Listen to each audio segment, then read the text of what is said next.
آغاز میں آپ کو بتائیں 25 اکتوبر تک قاضی فائز عیسیٰ چیف جسٹس ہیں. وزیر قانون اعظم نذیر تارڑ کہتے ہیں کہ آئین کے مطابق 25 اکتوبر کو ان کی مدت ملازمت ختم ہوگی تو 26 اکتوبر سے سینئر موسٹ جج آ جائیں گے. اکتوبر تک قاضی فائز عیسیٰ صاحب چیف جسٹس ہیں. اس وقت جو آئین ہے اس کے مطابق 25 اکتوبر کو ان کا ٹینیور ختم ہوگا تو 26 سے سینئر موسٹ جج جو ہیں وہ آ جائیں گے. حکومتی مسودے کے ساتھ دیتے تو ملک کو قوم سے خیانت ہوتی. مولانا فضل الرحمان کی پی ٹی آئی کے ظہرانے میں شرکت کے بعد گفتگو. جے یو آئی سربراہ نے بتایا انہوں نے حکومت کا آئینی ترامیم کا مسودہ مکمل طور پر مسترد کر دیا. مسودہ کسی صورت قبول ہے اور نہ قابل عمل. صحافی نے بتایا کہ بانی پی ٹی آئی نے آپ سے متعلق کسی سوال کا جواب نہیں دیا. مولانا بولے وہ بھی کوئی بات نہیں کرنا چاہتے. کھانا آئے تھے, کھانا کھا کے چلتے تھے, ان کا مسودہ مکمل مسترد کر دیا ہے. بلکہ وہ تو اب یہ بھی کہنے کے لیے کہ ہمارا تو کوئی مسودہ ہے ہی نہیں. تو پھر جو پرووائڈ کیا گیا وہ کیا تھا؟ کسی کو پرووائڈ کیا گیا, کسی کو نہیں کیا گیا, یہ کیا کھیل تھا؟ جو کچھ بھی ہمارے حوالے ہوا اور ہم نے جو اس کا مطالعہ کیا ہے, ہمیں کسی طریقے سے بھی کسی لحاظ سے بھی وہ قابل قبول نہیں بنا. یہ قوم اور ملک کی امانت میں اس سے بڑی خیانت اور نہیں ہو سکتی تھی اگر ہم اس کو ساتھ کر لیتے. عمران خان انہوں نے آپ کے حوالے سے کوئی جواب نہیں دیا. میں بھی کوئی جواب نہیں دے رہا. وفاقی وزیر داخلہ محسن نقوی کی پھر مولانا فضل الرحمان سے ملاقات. پی ٹی آئی ظہرانے کے فوری بعد محسن نقوی مولانا کے گھر پہنچے. مجوزہ آئینی ترامیم اور سیاسی امور پر تبادلہ خیال کیا. مولانا کی رضامندی نہ ہونے پر اتوار کو حکومت نے آئینی ترامیم مؤخر کر دی تھی, جس کے بعد سے حکومت اور اپوزیشن مولانا سے مسلسل ملاقاتیں کر رہی ہیں.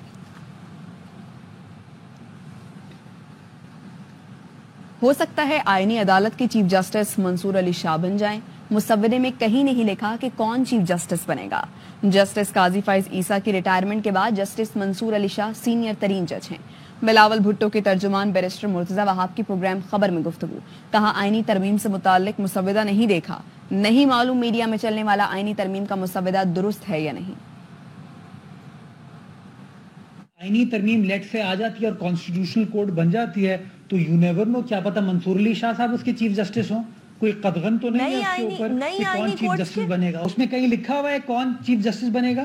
موجودہ قانون ہے اس کے حساب سے جو سینئر موسٹ جج ہوتا ہے سپریم کورٹ کا وہ چیف جسٹس بنتا ہے سپریم کورٹ کا. تو بالکل قاضی فائز عیسیٰ صاحب کے ریٹائرمنٹ کے بعد جسٹس منصور علی شاہ صاحب جو ہیں وہ سینئر موسٹ جج ہیں اور قانون کے تحت ان کا یہ پورا رائٹ ہے کہ وہ بنیں گے. کوئی فائنل ڈرافٹ نہیں دیکھا. جو میڈیا میں بھی سرکولیٹ کر رہا ہے مجھے نہیں پتا کہ وہ درست ہے نہیں ہے. پیپلز پارٹی یہ سمجھتی ہے کہ آئینی عدالت اس ملک میں ہونی چاہیے. بلاول صاحب نے مولانا فضل الرحمان سے ملاقات کی تب بھی, اور جب انہوں نے پرائم منسٹر سے ملاقات کی تب بھی, دونوں بار انہوں نے اپنا پوائنٹ آف ویو یہ کنوے کیا کہ ہاں اس ملک کے اندر آئینی عدالت ہونی چاہیے. کراچی کا مقدمہ میرے دل میں بھی ہے, میری زبان میں بھی ہے, اور جہاں کہیں جاتا ہوں کراچی کا مقدمہ ضرور لڑتا ہوں.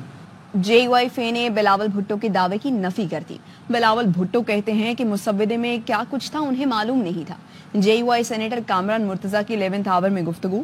بتایا بلاول بھٹو سے جو باتیں ہوئی تاثر ملا, انہیں مسودے کی شکوں کا علم تھا.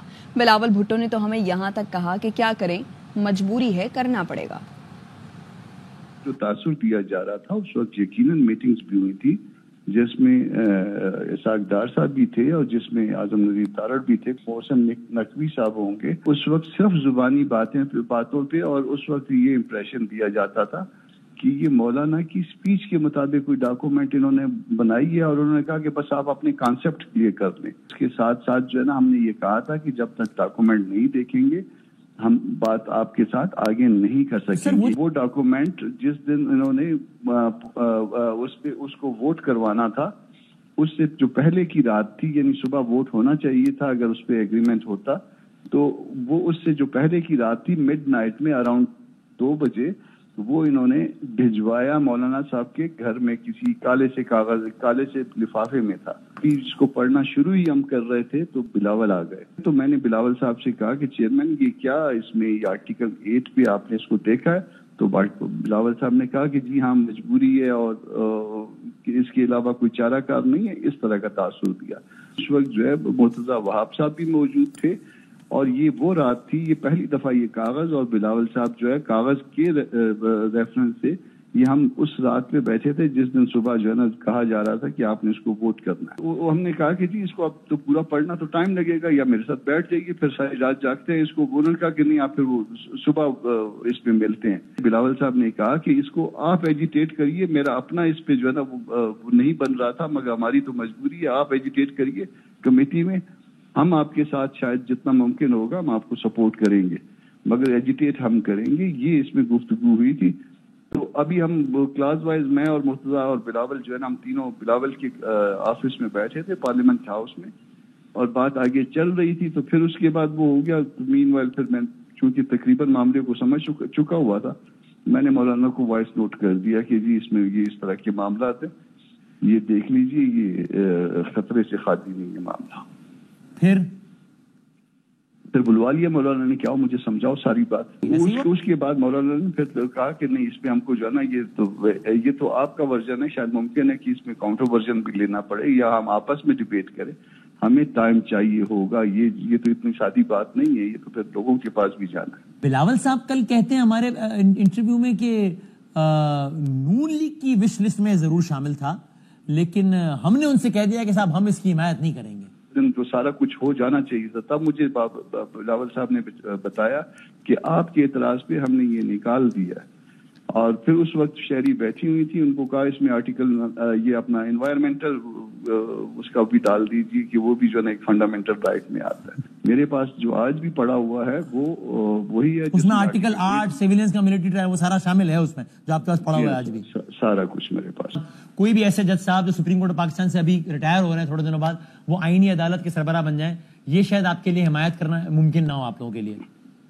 یہ بھی جی بالکل درست ہے. میں جو ہے نا بہت بڑا جو ہے نا وہ وکیلوں کی طرف سے رد عمل آئے گا جو کہ برداشت نہیں کیا جا سکے گا. یہ بات بتا دی گئی تھی بلاول صاحب کو. حسین نقوی صاحب وہ کس کی ریپرزنٹیشن, وہ پتہ نہیں, ہمیں ریپرزینٹ کر رہے ہو. مولانا کے برخوردار ہے, مولانا کہتے ہیں میرے برخوردار ہے.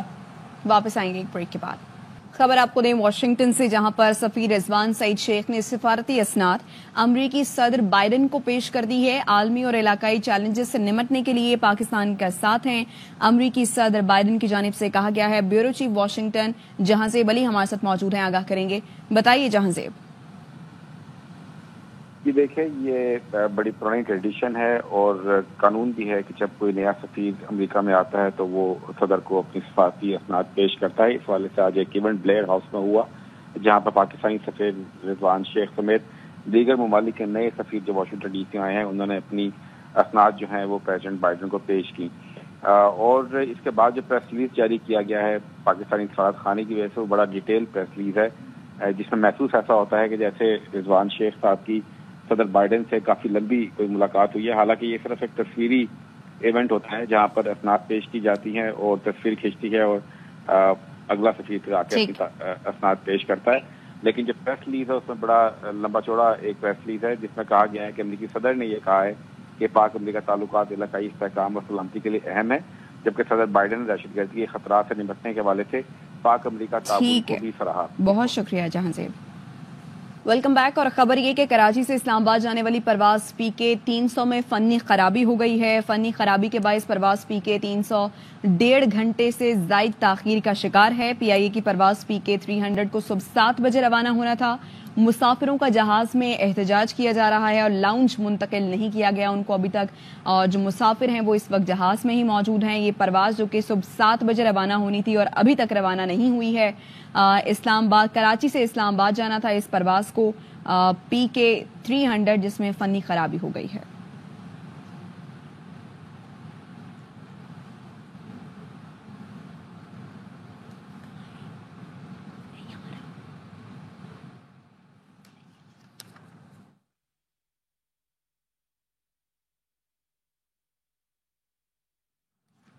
ملک کے بیشتر علاقوں میں آج موسم گرم اور خشک رہے گا, لیکن چند ایک مقامات پر گرج چمک کے ساتھ بارش کا بھی امکان ہے. محکمہ موسمیات نے آئندہ 24 گھنٹے کے دوران کوئٹہ, اسلام آباد اور پشاور سمیت ملک کے بیشتر علاقوں میں موسم گرم اور خشک رہنے کی پیشگوئی کی ہے.